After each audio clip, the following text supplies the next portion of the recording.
Now, if you've ever watched one of these self-improvement videos, you know what the overall gist is. Get some ideas of ways that you can change your life forever, be more successful, grow better hair, be less ugly, and, of course, save you money. But what if I were to tell you that you could do all of those things and save the planet at the same time? Oh my god, this is absurd. Hey team, welcome back to another Levi Save the World Hildebrand episode, the channel where we prove that you don't need to be a hero to save the planet. Today I am going to be going over 5 habits that Leah and I have developed over the last couple years that improve our lives and also make a difference for the sake of the planet. Now, of course, if you've been around this channel for a while, you understand that that's sort of what I do here. I aim to provide you with cool, fun, interesting ways that you can improve your own life and make a difference for the planet as well. So if you're interested in that, please consider hitting that subscribe button, and then you'll be around for all the fun coming up in 2020. But before we get into any of that, how the heck are ya? I missed you guys. It's been like the longest stretch of time in between uploads in this channel's history, and I'm just relieved and excited that you're here, that you're watching this video, that you're hanging out with me. So thank you so much for doing that, you freaking legend. This video is sponsored by all the great folks over on Patreon. We have a great little community going on over there where I post behind the scenes photos and little updates about what's going on.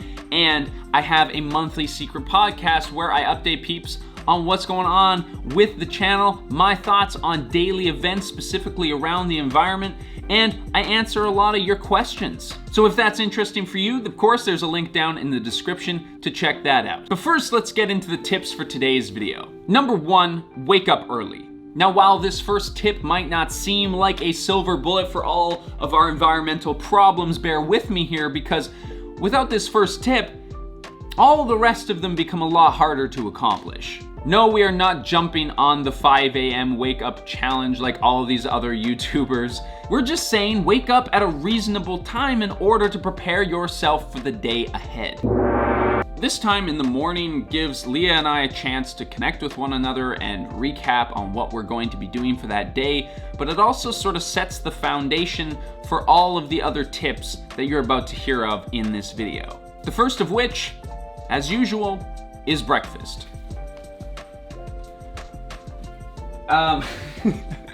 So as you can tell, our kitchen is a bit of a disaster, and that's because we cook in it every single day. Cooking at home is a huge part of our daily routine. I mean, I remember when that intermittent fasting craze was going all over the internet, and I was saying to Leah, we are never going to make a video about that.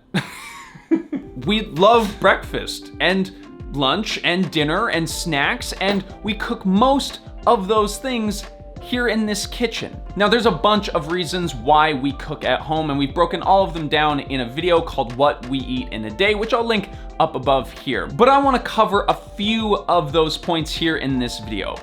Number 1 being choice. You get to choose what you want to eat. Plant-based, vegetarian, healthy even. I mean, as soon as you leave your house, you are going to eat whatever is on that menu. And what that menu offers might not be exactly what you should or want to be eating. Seriously, think about it. When was the last time that you made yourself a jelly-filled donut at home in your house?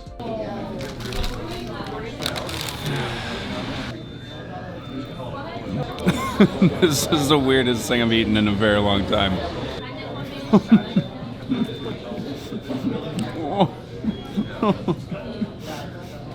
Number 2 is cost.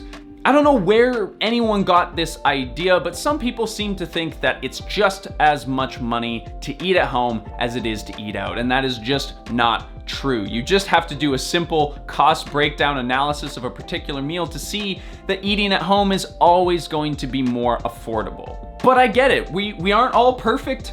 You know, sometimes the alarm goes off and we don't wake up and suddenly we're pulling on pants at the last second and running out the door.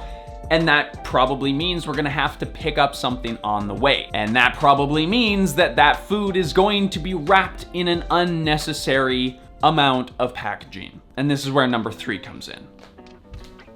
Pack your reusables. When you're in a rush, you're gonna skip your shower. You're probably not gonna eat, and you're gonna get halfway out the door before you even remember that you forgot your keys. So what is the likelihood that you're going to remember your reusable water bottle? Unless it's tucked away neatly in your bag, ready to go. Leah and I have a zero waste kit with us at all times in our backpacks for just this kind of eventuality. In that kit, we have a reusable container. This one collapses down. I talked about it in my What's in My Bag video, which you can see up in the cards right now, a cutlery kit, and a few reusable bags in case you need to pick something up. That way, if you need to grab something on the go, you can do it zero waste.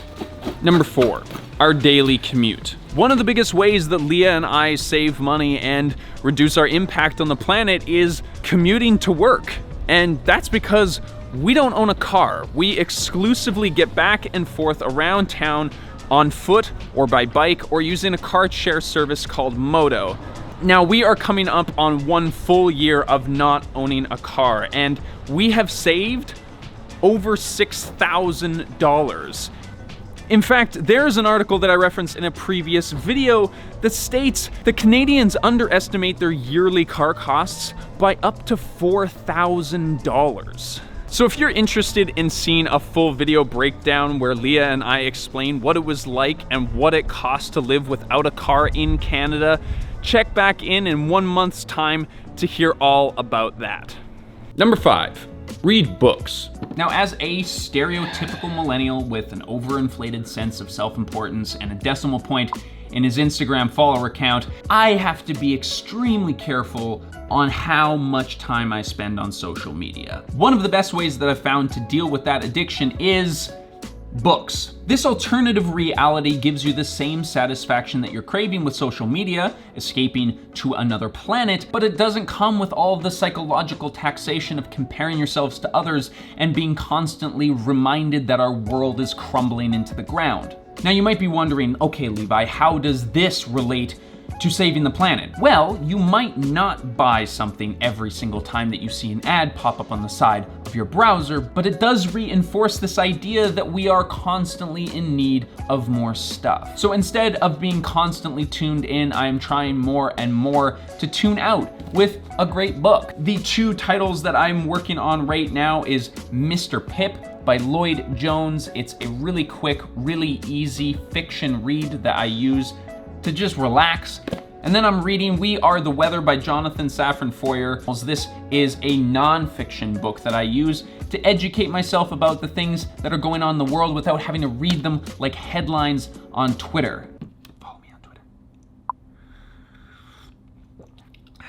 If you are not into physical books like I know some of you are, you can always get yourself a podcast or something.